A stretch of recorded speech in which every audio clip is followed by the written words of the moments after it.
I feel like we're just sort of in the renaissance of people like you recognizing this problem and trying to create a new lane to combat it. Vivek Ramaswamy spent most of his time in this lane before he ran for president, just trying to create alternatives to these left-wing platforms that kept conservatives out, whether it's media, an Amazon type offering. We had on a guy who's offering a Google alternative. And that's sort of your new mission, even though you're at least a former Democrat. I don't know if you're a current Democrat, but you've been a Democrat for most of your adult life.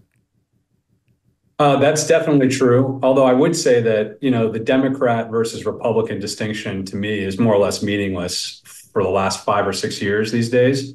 I actually think of it being either normal or abnormal, or competent versus incompetent. Those are the way I look at that distinction these days. On the normal versus abnormal front, I just have a few things I think are obvious and truisms and that I believe in, like there are two genders. We need a border. China's a huge problem. Big tech's gotten too big. And I believe in free speech. So if that makes me a Republican or a Democrat, I don't care, but those are things I think are obvious. And so that's on the normal side. And then as it relates to competency, I'm a former New York City resident for over 20 years. And I think people should just look at, because I'm a finance guy, the results of New York and California versus the model of Texas and Florida. And show me who has the highest taxes in the nation, then show me the states that have zero income tax, and then explain why the ones with zero income tax have surpluses and the others have deficits. Like, this is all right in front of people to read and understand data and then make a determination and not get so caught up in kind of the partisan distinctions. That's less interesting to me, but yes, that's a roundabout way of saying that I used to be a Democrat in New York City. But it's also a segue as to why I think we need a parallel economy, to your point, which is really around COVID, I saw this bifurcation across approaches culturally and politically. And at the same time, we saw the real ascendancy of this scam known as ESG start permeating the private sector. You and I are both lawyers. We learned that shareholder primacy was what governed corporate America when we were going to law school. That was what mattered, the shareholder. But then in 2019, the Business Roundtable told me that they had introduced something called stakeholder capitalism, which you got to take in consideration all these other things. And I don't think that's true. So all you needed was, I guess, the tipping point, which was COVID, where we saw private actors working with the government to suppress our constitutional rights. And that's when I knew I had to move to Florida and start financing freedom from the private sector. Oh, God bless you. You've got, as I mentioned, Vivek has created a company that does something like that, tries to encourage companies who don't believe in that nonsense, who just want to create profits for their investors. I mentioned Todd Ricketts. He came on the show to talk about FreeSpoke, which he created as an alternative to Google, because they weight results on Google that will suppress things like I mentioned before, vaccine information that's true, but that doesn't go along with their narrative. We just talked to Chris Pavlovsky of Rumble as an alternative to YouTube. So it's starting to happen more and more, which is hopeful. It's hopeful. And you have Public Square, which is an alternative to Amazon. So how is Amazon, I mean, I can think of a couple examples off my head that we've covered on the show, but how is Amazon a part of this problem? Yeah, absolutely. So first of all, Vivek is a good friend of mine. I helped him. He's approaching the problem, just to give a distinction, from the top down. So what he's trying to do is change the behavior of existing public companies and invest in them through his ETFs the way BlackRock does. Super important. And, I'm an ally of his. What I'm doing is a little bit different with 1789 Capital. Is I'm taking private money and try to contrast myself to venture funds. So I'm doing it from bottom up. I'm trying to find the companies to compete against these incumbents. He's trying to change the behavior of existing incumbents, if that makes sense. I just wanted to provide just a little bit of distinction for the audience. And then the other thing I do is I take companies public with my SPACs. So those are companies that are already public. They don't have any operations, and I find a private company that I want to take public and list, which will compete against these existing companies. So there's basically two things. There's 1789 Capital, which is the private fund that we invested in our mutual friend Tucker Carlson with. And then there's the SPACs where I find a company that I say, this is so important, it needs to go public right now. And that's exactly what I did with Public Square that you're asking about. They fall into what I call the replication bucket, where you're trying to take on an existing incumbent the exact same way that my other friend, Chris Pavlovski, you're just talking to, is doing with Rumble. He's a response to YouTube. The reason why Amazon falls into the problem, it's not as obvious as just the fact that most of the stuff you buy there is made by the Chinese Communist Party, and you're enriching an enemy every time you buy products. It's also that their tentacles are all over the economy.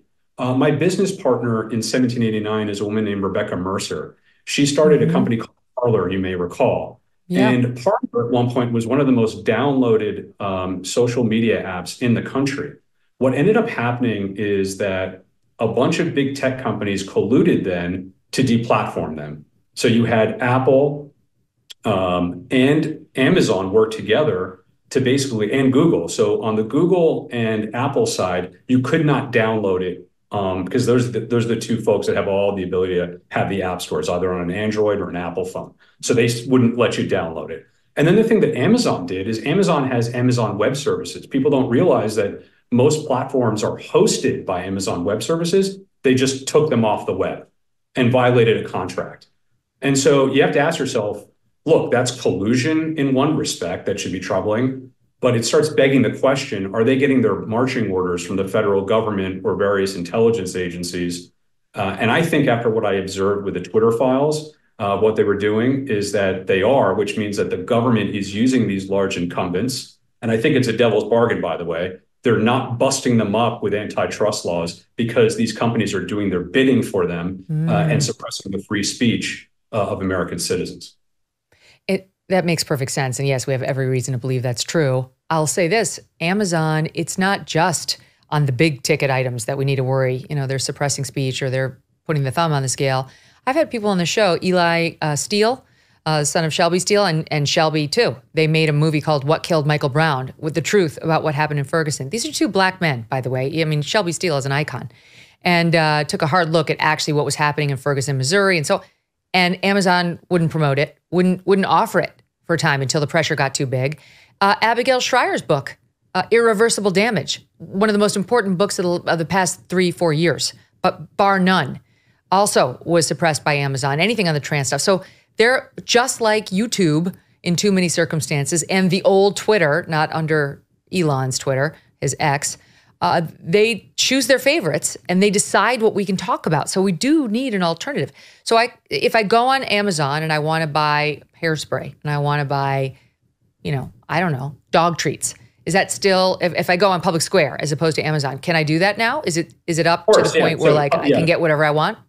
Absolutely. I mean, we have over 80,000 products and vendors on Public Square, and this is all within a year. So, the growth has been incredible. When we were tracking registered members, now you don't need to register, but when we did in the first year, we hit like 1.6 million registered users faster than basically Twitter, and we did it as fast as Facebook did, which shows how much people want something like this because there is no kind of digital marketplace alternative.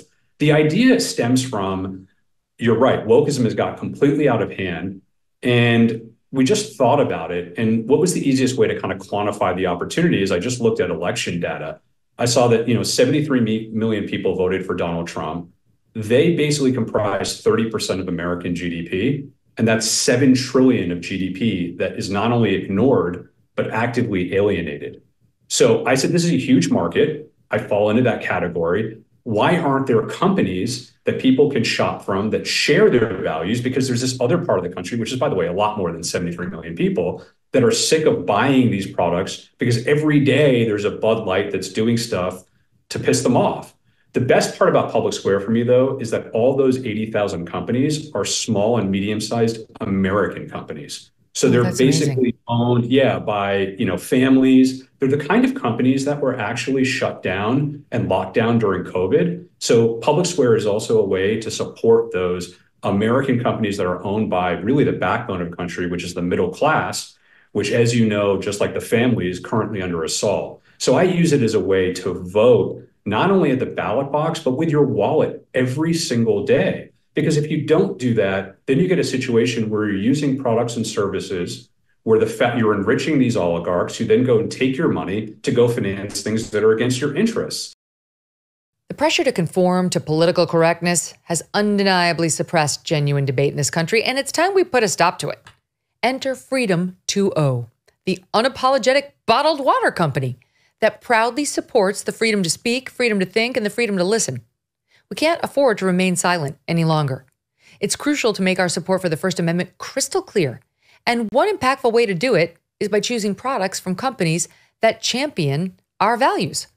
Visit freedom20, just the numeral 2 and then O, the letter, .com, freedom20.com, and use the code MK for a 15% discount to stand with yours truly and millions of other Americans in celebrating the right to free speech. Freedom is not inherited. It's something we must actively fight for. So raise your voice and grab your bottle of Freedom 2.0 and make a statement. Cheers to Freedom 2.0. That's Freedom 2.0, not Freedom 20, and champion the power of free speech. Hey, thanks so much for watching. If you like what you just saw, hit the subscribe button for more clips and full episodes.